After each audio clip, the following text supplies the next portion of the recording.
بسم اللہ الرحمن الرحیم۔ محترم سامعین و ناظرین، آج پھر ہم ایک مرتبہ اپنے درس خلاصہ تفسیر قرآن کے اندر حاضر ہیں۔ آج اس ویڈیو کے اندر 19ویں پارے کا خلاصہ پیش کیا جائے گا۔ 19ویں پارے کے شروع کے اندر کفار مکہ کے عجیب و غریب اعتراضات کا تذکرہ کیا گیا۔ کفار مکہ اس بات کو ناپسند کرتے تھے کہ نبی کریم صلی اللہ علیہ وسلم ہمیں مرنے کے بعد دوبارہ زندہ ہونے اور اعمال کا حساب دینے کے حوالے سے کیوں خبر دیتے رہتے ہیں۔ کفار جو کہ قیامت کے دن دوبارہ زندہ کیے جانے اور حشر و نشر کو نہیں مانتے تھے، اس لیے وہ قیامت کے دن والی ہماری ملاقات کی امید بھی نہیں رکھتے تھے۔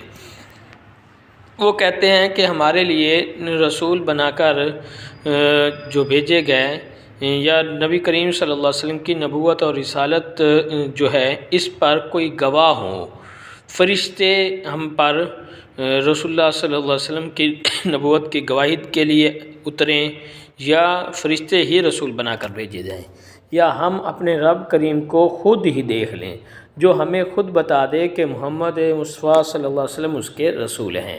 اللہ تعالیٰ نے ارشاد فرمایا کہ بے شک انہوں نے اپنے دلوں میں تکبر کیا اور ان کا تکبر انتہا کو پہنچ گیا۔ انہوں نے بہت بڑی سرکشی کی اور وہ سرکشی میں حد سے گزر گئے۔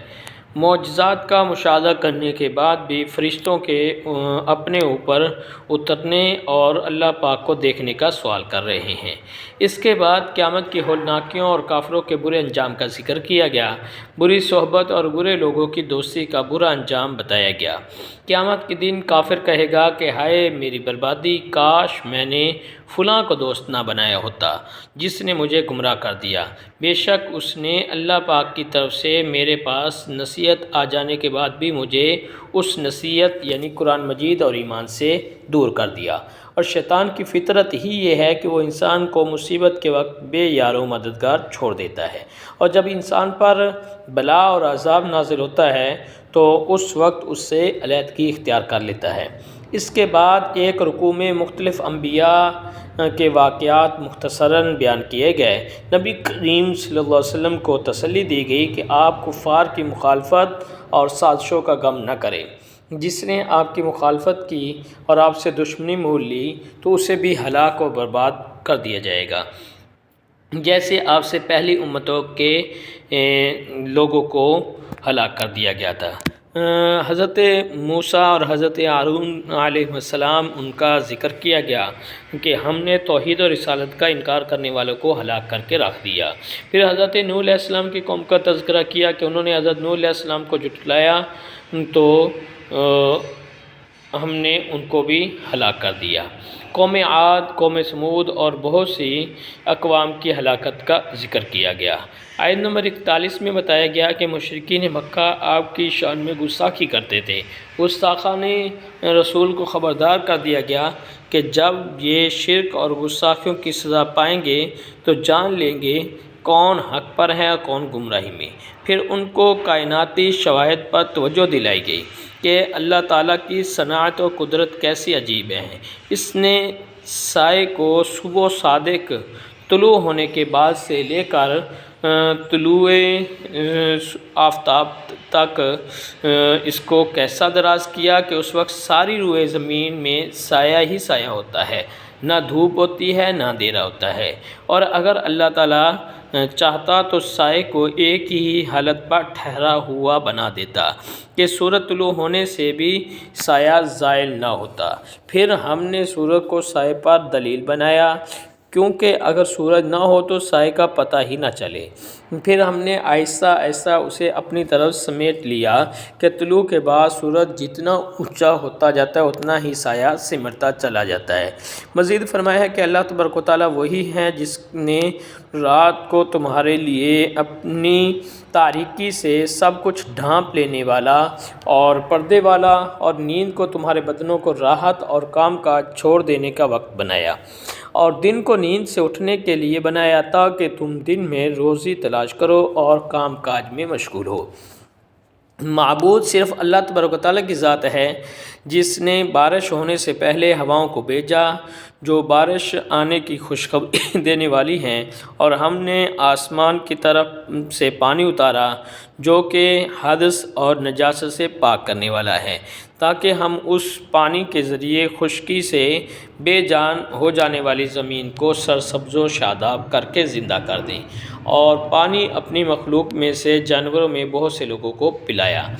اللہ پاک وہی ہے جس نے دو سمندروں کو ملا دیا، ان میں سے ایک کا پانی میٹھا نہایت شیریں اور دوسرے کا خاری اور نہایت تلخ ہے، اور دونوں کے بیچ اللہ تبارک و تعالیٰ نے اپنی قدرت سے نظر نہ آنے والا ایک ایسا پردہ اور آڑ رکھی ہے کہ تاکہ اس سے دونوں پانی آپس میں مل نہیں سکتے، یعنی نہ میٹھا کھاری میں جاتا ہے نہ کھاری میٹھے میں جاتا ہے، نہ کوئی کسی کے ذائقے کو بدل سکتا ہے، جیسے کہ دجلہ دریا شور میں میلوں تک بہتا رہتا ہے اور اس کے ذائقے میں کوئی تغیر نہیں آتا۔ اللہ تبارک و تعالیٰ وہی ہے جس نے گوشت، ہڈیوں، پٹھوں، رگوں، خون سے مرکب اچھی صورت پر انسان کو پیدا فرمایا، یعنی نطفہ سے بنایا، پھر اس کے نسلی رشتہ دار اور اس کے سسرالی رشتہ دار بنائے تاکہ اس کی نسل چلے، اور تمہارا رب بڑی قدرت والا ہے۔ اس نے ایک نطفہ سے مختلف اعضاء والے، جدا جدا طبیعتوں والے، طرح طرح کے اخلاق والے مذکر و مؤنث انسان پیدا فرمائے، جو ایسے انسانوں اور ان کے علاوہ بے شمار چیزوں کو پیدا کرنے پر قادر ہے، تو وہی اس چیز کا حقدار ہے کہ اسی کی عبادت کی جائے، اس کے علاوہ کسی کی عبادت نہ کی جائے۔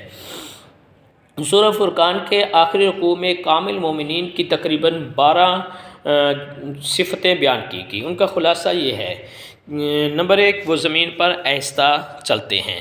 نمبر 2، جب جاہل ان سے بات کرتے ہیں تو بس سلام کہتے ہیں۔ نمبر 3، اپنے رب کے لیے سجدے اور قیام کی حالت میں رات گزار دیتے ہیں۔ نمبر 4، اللہ تعالیٰ سے جہنم کا عذاب پھر جانے کی دعائیں کرتے رہتے ہیں۔ نمبر 5، اعتدال سے خرچ کرتے ہیں، اس میں نہ حد سے بڑھتے ہیں اور نہ تنگی کرتے ہیں۔ نمبر 6، اللہ پاک کے ساتھ کسی دوسرے معبود کی عبادت نہیں کرتے۔ نمبر 7، جس جان کو ناحق قتل کرنا اللہ تعالیٰ نے حرام فرمایا ہے اسے قتل نہیں کرتے۔ نمبر 8، بدکاری نہیں کرتے۔ نمبر 9، جھوٹی گواہی نہیں دیتے۔ نمبر 10، جب کسی بیہودہ بات کے پاس سے گزرتے ہیں تو اپنی عزت سنبھالتے ہوئے گزر جاتے ہیں۔ نمبر 11، جب انہیں ان کے رب کی آیتوں کے ساتھ نصیحت کی جاتی ہے تو ان پر بہرے اندھے ہو کر نہیں گرتے۔ نمبر 12، وہ یوں دعا کرتے ہیں: اے ہمارے رب، ہماری بیویوں اور ہماری اولاد سے ہمیں آنکھوں کی ٹھنڈک عطا فرما اور ہمیں پرہیزگاروں کا پیشوا بنا۔ اس کے بعد سورہ شعراء شروع ہو رہی ہے۔ اس سورت کے 11 رکوع اور 227 آیتیں ہیں۔ اس کو شعراء کہنے کی وجہ شاعر کی جمع ہے شعراء۔ اس سورت کی آیت نمبر 224 میں نبی کریم صلی اللہ علیہ وسلم کے خلاف شاعری کرنے والے مشرکین کی مذمت کی گئی۔ اس مناسبت سے اس سورت کا نام سورۃ الشعراء رکھا گیا۔ اس سورت کا مرکزی مضمون یہ ہے کہ اس میں اللہ تبارک و تعالیٰ کے واحد اور یکتا ہونے، نبی کریم صلی اللہ علیہ وسلم کے اللہ کے نبی اور رسول ہونے، موت کے بعد دوبارہ زندہ کیے جانے، اسلام کے دیگر عقائد کو دلائل کے ساتھ بیان کیا۔ سورت کی ابتدا میں قرآن مجید کی عظمت اور شان اور ہدایت کے معاملے میں اس کا ہدف بیان کیا گیا۔ حضرت موسیٰ علیہ السلام کو فرعون کے پاس جا کر دعوت حق دینے کا حکم ہوا۔ پھر حضرت موسیٰ علیہ السلام کے واقعے کو دوبارہ بیان کیا گیا کہ راتوں رات بنی اسرائیل کو لے کر نکلے، وہ سلامتی سے سمندر پار کر گئے اور فرعون کا لشکر ڈوب گیا۔ پھر حضرت ابراہیم علیہ السلام کی قوم کا تذکرہ ہے کہ آپ نے اللہ تبارک و تعالیٰ کے وجود پر دلائل قائم فرمائے، جس نے انسان کو عدم سے وجود بخشا، اس کی موت و حیات، بیماری و صحت اور کھانا پینا عطا فرمایا، وہی معبود برحق ہے۔ اس کے بعد آیت نمبر 105 میں حضرت نوح علیہ السلام کی دعوت کا ذکر ہے کہ وہ رسول تھے، امین تھے، ایک عرصے تک تبلیغ کی، ان کی قوم نہ مانی تو اس قوم کو اللہ تعالیٰ نے ہلاک کر دیا۔ پھر قوم عاد کا تذکرہ ہے جن کی طرف حضرت ہود علیہ السلام کو بھیجا گیا۔ یہ لوگ جسمانی قوت، عمر کی طوالت اور خوشحالی کے اعتبار سے سے دنیا کی ایک نمایاں قوم تھے۔ انہوں نے بغیر ضرورت کے محلات تعمیر کیے ہوئے تھے۔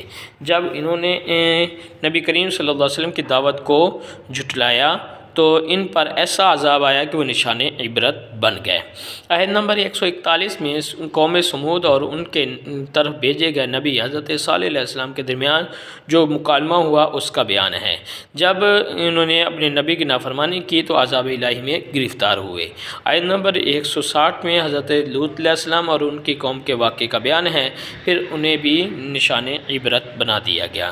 پھر شعیب علیہ السلام کی قوم جو ناپ تول میں کمی کرتی تھی ان کا بیان ہے، اللہ کے نبی کی تعلیمات پر عمل نہ کرنے کی وجہ سے ان پر بھی عذاب آیا۔ آیت مبارکہ میں کفار کے ان شاعروں کے بارے میں بیان کیا گیا، ان کی مذمت کی گئی جو رسول اللہ صلی اللہ علیہ وسلم کے خلاف شعر بناتے تھے۔ یہ کہتے تھے کہ جیسا محمد مصطفیٰ صلی اللہ علیہ وسلم کہتے ہیں ایسا ہم بھی کہہ سکتے ہیں، اور ان کی قوم کے گمراہ لوگ ان سے ان اشعار کو نقل کرتے تھے۔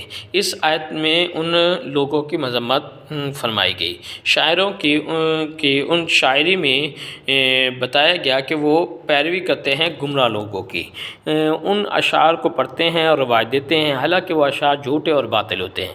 اس سے معلوم ہوا کہ شاعروں کا جھوٹے اور باطل اشعار لکھنا، انہیں پڑھنا، دوسروں کو سنانا اور انہیں معاشرے میں رائج کرنا گمراہی ہے۔ اس سے ان لوگوں کو نصیحت حاصل کرنی چاہیے جو ایسے اشعار لکھتے ہیں جن میں اللہ اور اس کے رسول کی توہین ہو، دین اسلام اور قرآن کا مذاق ہو، اللہ پاک کی بارگاہ کے مقرب بندوں کی شان میں گستاخی کے کلمات ہوں، یوں ہی بے حیائی، عریانی اور فحاشی کی ترغیب پر مشتمل، نیز عورت اور مرد کے نفسانی جذبات کو بھڑکانے والے الفاظ کے ساتھ شاعری کرنا یہ بھی حرام ہے۔ اور اس کے ساتھ ساتھ وہ لوگ بھی نصیحت حاصل کریں جو ان کی بیہودہ شاعری کو سنتے، پڑھتے اور دوسروں کو سناتے ہیں۔ اس کے بعد سورہ نمل ہے۔ سورہ نمل مکہ مکرمہ میں نازل ہوئی، اس میں 7 رکوع اور 93 آیتیں ہیں۔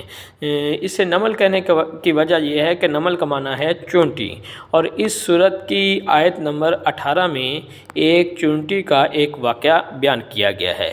اسی مناسبت سے اس سورت کا نام سورہ نمل رکھا گیا۔ اس سورت کا مرکزی مضمون یہ ہے کہ اس میں وہ امور بیان کیے گئے جن کا تقاضا یہ ہے کہ ہر شخص اللہ پاک پر ایمان لے آئے، اسے اپنا رب، اپنا واحد معبود مان لے، اس کے ساتھ کسی کو شریک نہ ٹھہرائے، مرنے کے بعد دوبارہ زندہ کیے جانے اور حشر و نشر کی تصدیق کرے، اور قرآن پاک کو اللہ تعالیٰ کا کلام مانے۔ ابتدا میں قرآن پاک کے اوصاف بیان کیے گئے، نیک اعمال کرنے والے مسلمانوں کو جنت کی بشارت دی گئی، اور آخرت کا انکار کرنے والوں کو آخرت میں سب سے بڑے نقصان اور برے عذاب کی وعید سنائی گئی۔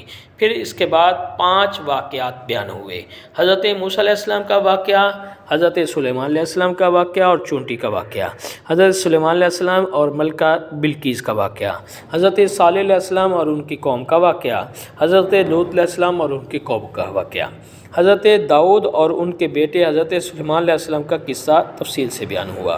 اللہ تعالیٰ نے فرمایا کہ ہم نے حضرت داؤد اور حضرت سلیمان علیہ السلام کو قضاء اور سیاست کا علم دیا۔ حضرت داؤد علیہ السلام کو پہاڑوں اور پرندوں کی تسبیح کا، اور حضرت سلیمان علیہ السلام کو چھپاؤں اور پرندوں کی بولی کا علم دیا۔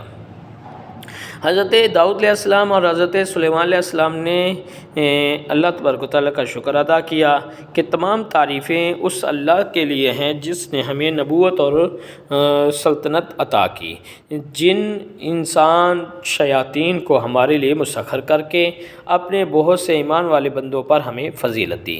حضرت سلیمان علیہ السلام اور چونٹی کا واقعہ بیان کیا جا رہا ہے کہ ایک مرتبہ حضرت سلیمان علیہ السلام اپنے لشکروں کے ساتھ طائف یا شام میں اس وادی سے گزرے جہاں چونٹیاں بکثرت تھیں۔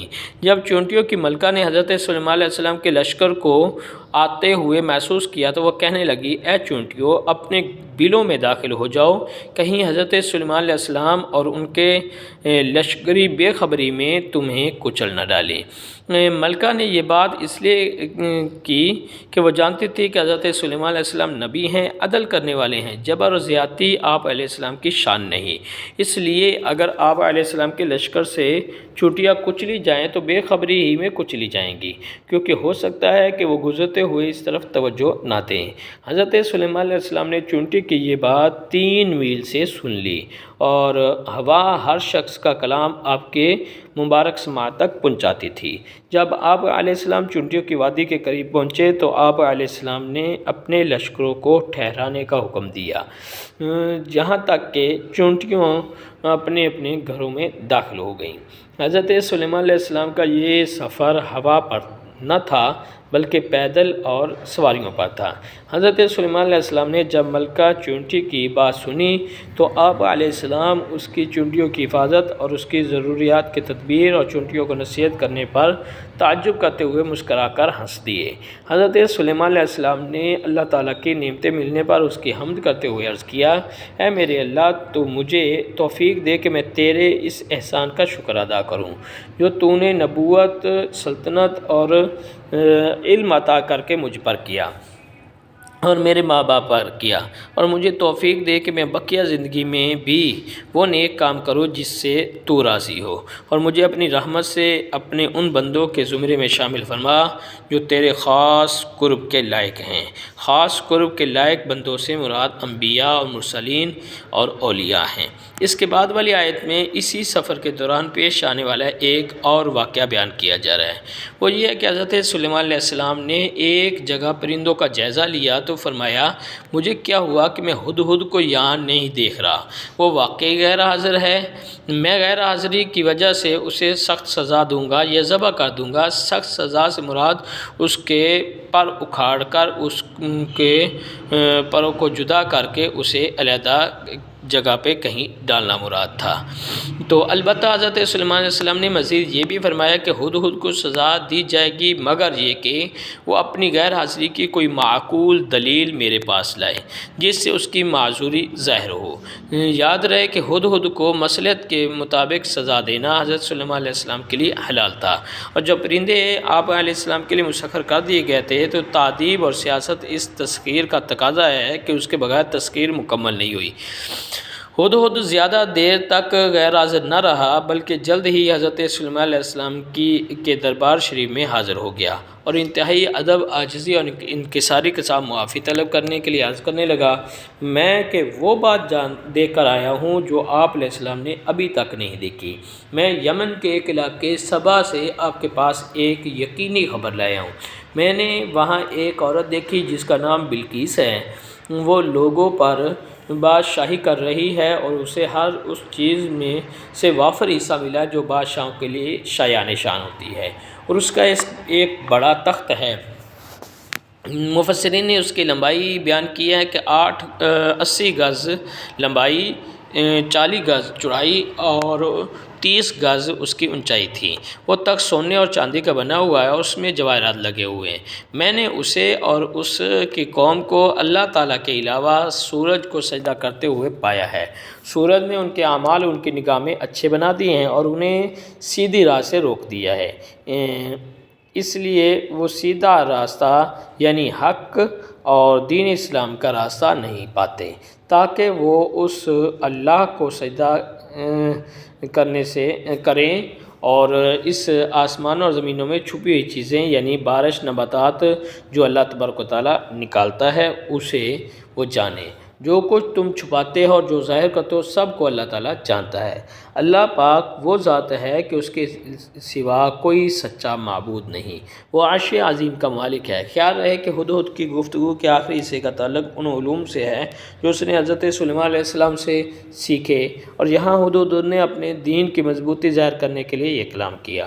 حضرت سلیمان علیہ السلام نے ہدہد سے فرمایا کہ ہم ابھی دیکھتے ہیں کہ تو سچا ہے یا جھوٹا۔ اس کے بعد حضرت سلیمان علیہ السلام نے ایک مکتوب لکھا جس کا مضمون یہ تھا کہ اللہ کے بندے سلیمان بن داؤد کی جانب سے شہر سبا کی ملکہ بلقیس کے نام بسم اللہ الرحمن الرحیم، اس پر سلام جو ہدایت قبول کر لے۔ اس کے بعد مدعا یہ ہے کہ تم مجھ پر بلندی نہ چاہو اور میری بارگاہ میں اطاعت گزار ہو کر حاضر ہو جاؤ۔ اس مکتوب پر آپ علیہ السلام نے اپنی مہر لگائی اور حدود سے فرمایا کہ میرا یہ فرمان لے جاؤ اور اسے ان کی طرف ڈال دو، پھر ان سے الگ ہٹ کر دیکھنا کہ وہ کیا جواب دیتے ہیں۔ چنانچہ ہدہد وہ مکتوب گرامی لے کر بلقیس کے پاس گیا۔ اس وقت بلقیس کے گرد اس کے امراء و وزراء کا مجمع تھا۔ ہدہد نے وہ مکتوب بلقیس کی گود میں ڈال دیا۔ ملکہ بلقیس اس مکتوب کو دیکھ کر خوفزدہ ہو گئی اور پھر اس پر مہر دے کر کہنے لگی، اے سردار، مجھے ایک معزز خط موصول ہوا ہے۔ بلقیس نے اس خط کو عزت والا اس لیے کہا کہ اس پر مہر لگی ہوئی تھی۔ اس سے اس نے جانا کہ مکتوب بھیجنے والا جلیل القدر بادشاہ ہے، یا اس لیے عزت والا کہا کہ اس مکتوب کی ابتدا اللہ کے نام سے تھی۔ پھر اس نے بتایا کہ وہ مکتوب کس کی طرف سے آیا ہے۔ چنانچہ اس نے کہا کہ بے شک وہ سلیمان علیہ السلام کی طرف سے ہے اور اس کا مضمون یہ ہے کہ اللہ کے نام سے شروع جو نہایت مہربان رحم والا ہے۔ میرے حکم کی تعمیل کرو اور تکبر نہ کرو جیسا کہ بعض بادشاہ کیا کرتے ہیں، اور میرے پاس فرما بردار بن کر حاضر ہو جاؤ۔ مکتوب کا مضمون سنا کر بلقیس اپنے مملکت کے وزراء کی طرف متوجہ ہوئی اور کہا کہ اے سردارو، میرے اس معاملے میں مجھے رائے دو۔ میں کسی معاملے میں کوئی قطعی فیصلہ نہیں کرتی جب تک تم میرے پاس حاضر نہ ہو۔ سرداروں نے کہا کہ ہم قوت والے ہیں اور بڑی سخت جنگ لڑ سکتے ہیں۔ اس سے ان کی مراد یہ تھی کہ اگر تیری رائے جنگ کی ہو تو ہم لوگ اس کے لیے تیار ہیں، کیونکہ ہم بہادر اور شجاع ہیں، قوت و دانائی والے ہیں، کثیر فوجیں رکھتے ہیں اور جنگ آزما ہیں۔ سرداروں نے مزید کہا کہ صلح یا لڑائی کا اختیار تو تمہارے ہی پاس ہے۔ اے ملکہ، تم غور کر لو کہ تم کیا حکم دیتی ہو، ہم تیری اطاعت کریں گے اور تیرے حکم کے منتظر ہیں۔ اس جواب میں انہوں نے یہ اشارہ کیا کہ ان کی رائے جنگ کی ہے، یا اس جواب سے ان کا مقصد یہ تھا کہ ہم جنگی لوگ ہیں، رائے اور مشورہ دینا ہمارا کام نہیں، تم خود صاحب عقل صاحب تدبیر ہو، ہم بہرحال تیری اطاعت کریں گے۔ سرداروں کے سامنے جنگ کے نتائج رکھنے کے بعد ملکہ بلقیس نے اپنی رائے کا اظہار کرتے ہوئے کہا کہ میں حضرت سلیمان علیہ السلام اور ان کی قوم کی طرف سے ایک تحفہ بیچنے والی ہوں، پھر دیکھوں گے کہ ہمارے قاصد کو کیا جواب ملتا ہے۔ اس سے معلوم ہو جائے گا کہ وہ بادشاہ ہیں یا نبی، کیونکہ بادشاہ عزت و احترام کے ساتھ ہدیہ قبول کرتے ہیں، اس لیے اگر وہ بادشاہ ہیں تو ہدیہ قبول کر لیں گے اور اگر نبی ہیں تو ہدیہ قبول نہ کریں گے، اور اس کے علاوہ کسی بات سے راضی نہ ہوں گے کہ ہم ان کے دین کی پیروی کریں۔ چنانچہ ملکہ نے اپنے قاصد کو ایک خط دے کر روانہ کیا، اس کے ساتھ 500 غلام اور 500 باندیاں بہترین لباس اور زیوروں کے ساتھ آراستہ کر کے سونے سے نقش و نگار کی ہوئی زینوں پر سوار کر کے بھیجیں۔ ان کے علاوہ 500 سونے کی اینٹیں، جواہرات لگے ہوئے تاج اور مشک و عنبر وغیرہ بھی روانہ کیے۔ ہدہد دیکھ کر چل دیا اور اس نے حضرت سلیمان علیہ السلام کے پاس تمام حالات کی خبر پہنچا دی۔ آپ علیہ السلام نے حکم دیا کہ سونے چاندی کی اینٹیں بنا کر 9 فرسنگ یعنی 27 میل کے میدان میں بچھا دی جائیں اور اس کے ارد گرد سونے چاندی سے بلند دیوار بنا دی جائے، اور خشکی و تری کے خوبصورت جانور اور جنات کے بچے میدان کے دائیں بائیں حاضر کیے جائیں۔ جب بلقیس کا قاصد تحائف لے کر حضرت سلیمان علیہ السلام کے پاس آیا تو آپ علیہ السلام نے اس سے فرمایا، کیا تم مال کے ذریعے میری مدد کرتے ہو؟ اللہ پاک نے جو کچھ مجھے علم، نبوت اور بادشاہت کی صورت میں عطا فرمایا ہے وہ اس دنیاوی مال و اسباب سے بہتر ہے جو اس نے تمہیں دیا۔ بلکہ تم ہی اپنے تحفے پر خوش ہوتے ہو، یعنی تم فخر کرنے والے لوگ ہو، مال دنیا کی وجہ سے ایک دوسرے پر بڑائی جتاتے ہو اور ایک دوسرے کے تحفے پر خوش ہوتے ہو۔ مجھے نہ دنیا سے خوشی ہوتی ہے اور نہ ہی اس کی حاجت۔ اللہ تعالیٰ نے مجھے اتنا کثیر عطا فرمایا کہ اتنا اوروں کو نہیں دیا، اور اس کے ساتھ ساتھ مجھے دین اور نبوت سے بھی مشرف فرمایا۔ اب حضرت سلیمان علیہ السلام نے وفد کے امیر منذر بن عمر سے فرمایا کہ یہ ہدیے لے کر ان لوگوں کی طرف لوٹ جاؤ، اگر وہ میرے پاس مسلمان ہو کر حاضر نہ ہوئے تو ان کا انجام یہ ہوگا کہ ہم ضرور ان پر ایسے لشکر لائیں گے جن کے مقابلے کی انہیں طاقت نہ ہوگی، اور ہم ضرور ان کو شہر سباب سے ذلیل کر کے نکال دیں گے اور وہ رسوا ہوں گے۔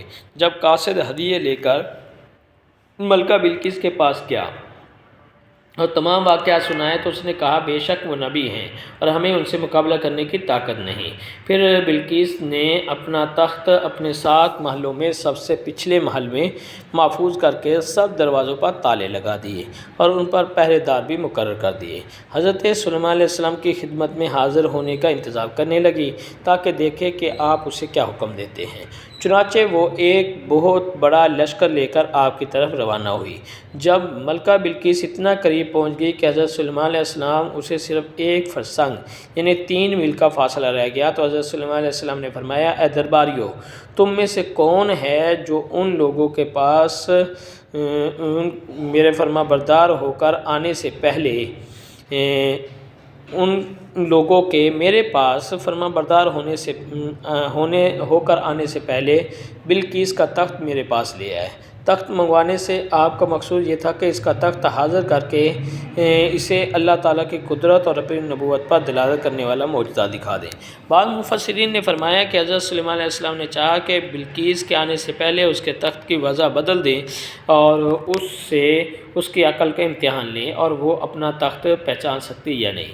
حضرت سلیمان علیہ السلام کی بات سن کر ایک بہت بڑا طاقتور جن بولا میں وہ تخت آپ کی خدمت میں آپ کے اس مقام سے کھڑا ہونے سے پہلے حاضر کر دوں گا جہاں آپ فیصلہ کرنے کے لیے تشریف فرما ہیں، اور میں بے شک اس تخت کو اٹھانے پر قوت رکھتا ہوں، اس میں لگے ہوئے جواہرات وغیرہ پر امانت دار ہوں۔ حضرت سلیمان علیہ السلام فرمایا کہ اس سے جلدی چاہتا ہوں۔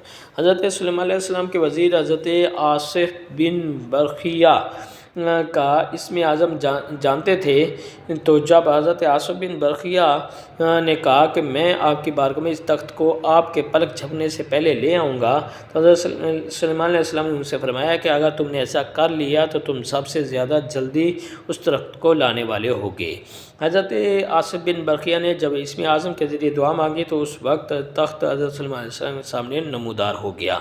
جب حضرت سلیمان علیہ السلام نے اس تخت کو اپنے پاس رکھا ہوا دیکھا تو فرمایا پلک جھپنے سے پہلے تخت کا میرے پاس آ جانا مجھ پر میرے رب کے فضل کی وجہ سے ہے، تاکہ وہ مجھے آزما لے کہ میں اس کے انعامات پر شکر کرتا ہوں یا نہ شکری، اور جو شکر کرے تو وہ اپنی ذات کے لیے ہی شکر کرتا ہے، کیونکہ اس شکر کا نفع خود اس شکر گزار کو ہی ملے گا، اور جو ناشکری کرے تو میرا رب شکر سے بے پرواہ ہے اور ناشکری کرنے والے پر بھی احسان کر کے کرم فرمانے والا ہے۔